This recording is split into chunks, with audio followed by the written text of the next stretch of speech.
Again, look for that light green patch in the water. You can barely see it there at 10 o'clock. See it coming up though? That's the white jaw of the whale. Oh, that was a good look. Scott.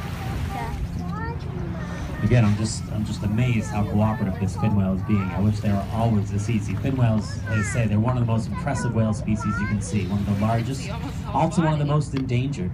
Fin whales are endangered because they were overhunted. In fact, during the early days of whaling, in the 1700s, when whaling first began, it was about 1710 that the first whaling ship left Nantucket, the famous whaling ship just south of famous whaling port, I should say, just south of Cape Cod.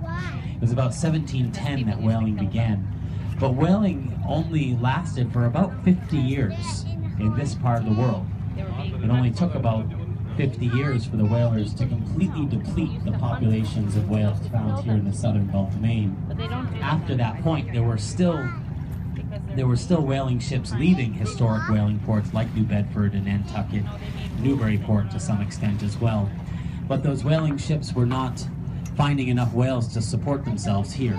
They were sailing first to the offshore waters off the edge of the continental shelf, eventually traveling across the equator to the South Atlantic, and then by the end of the whaling days, they had depleted pretty much all of the western North Atlantic stock in both the northern and southern hemisphere. Whaling ships would leave Massachusetts and be gone for years at a time, traveling all the way around the southern tip of South America, all the way around Cape Horn into the tropical Pacific.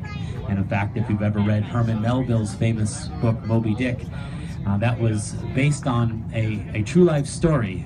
They called in that book, Herman Melville called the whaling ship the Pequot, but it was actually based on the true life story of a whaling ship called the Essex, which left Nantucket and sailed all the way around Cape Horn into the tropical